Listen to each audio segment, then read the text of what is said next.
እናንተም እንደዚህ አይነት ፈተና መች እንደሚያጋጥማችሁ አታውቁምና ይሄን ታሪክ በደንብ ስሙት። ይቺ ሌስትሮይ ልጅ የዚች ሴት ጫማ እያጸዳች ሳለ በጫማዎቿ ተረከዝ ላይ የተደበቁ አልማዞች ወይም ዳይመንድ ታያለች። ከዛም ዳይመንዶቹን ካወጣች በኋላ በዝምታ መልሳ አስቀመጠቻቸው። ሴትዮዋ አሁን ጫማዬ ጸድቶልኛል በማለት አው ተባብለው ሴትዮዋ ገንዘብ ሰጥታት ሄደች። ልጅቷም ይቺ እጅግ የምትገርም ሴት ነች።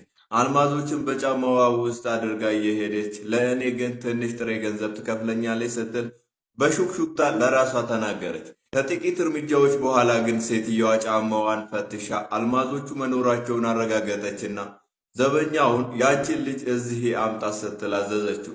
ዘበኛውን ቀርቦ ከእኔ ጋር ነይ በማለት ልጅቷን በኃይል ወደ መኪናዋ ወሰዳት። በመኪናው ውስጥ አሮጊቷ ሴት ተቀምጣለች። ሴትዮዋ ግቢ አለቻት።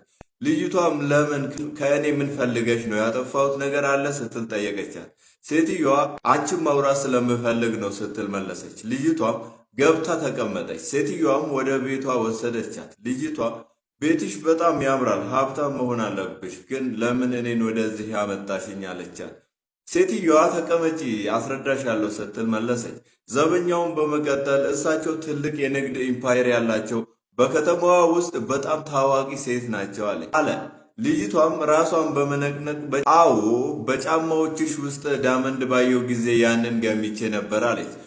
አሁን ደግሞ በድንገት አሮጊቷ ሴት አዙራትና ራሷን ስታ ወደቀች። ጫማ የምታጸዳዋ ልጅም እባካችሁ እርዱኝ ራሷን ስታ ወርቃብኝ ነው ስትል ጮኸች። ማንም አልመጣም። ብቻዋ ወደ ሆስፒታል በፍጥነት ወሰደቻት። ለነርሷም በእግር እየተጓዘች እያለ ነው የወደቀችው፣ እባካችሁ እርዷት አለቻት። ነርሷም የደም ግፊት መቀነስ ወይም ሌላ ችግር ይመስላል፣ ቶሎ እንፈትሻለን ስትል መለሰች። ከዛም በኋላም ዘበኛው ለሴትዮዋ ሕይወትሽን ያተረፈችው ይቺ ሌስትሮ ልጅ ናት፣ በሲሲቲቪ ላይ አይቻለሁ አላት። ሴትዮዋ የሚገርም ነው፣ እርሷ ደሃ ናት፣ ነገር ግን አልማዞቼን ወይም ዳይመንዶቼን ከመስረቅ ይልቅ ረዳችኝ አለች። በመቀጠልም እስቲ እንፈትሻት አለች። ልጅቷም ለካ ለዚህ ነው ይሄንን ያደረጋችሁት፣ እኔ የረዳሁት በሰብአዊነት ብቻ ነው ስትል መለሰች። ሴትዮዋ ፈገግ ብላ ደግ ልብ እንዳለሽ አውቃለሁ አለቻት።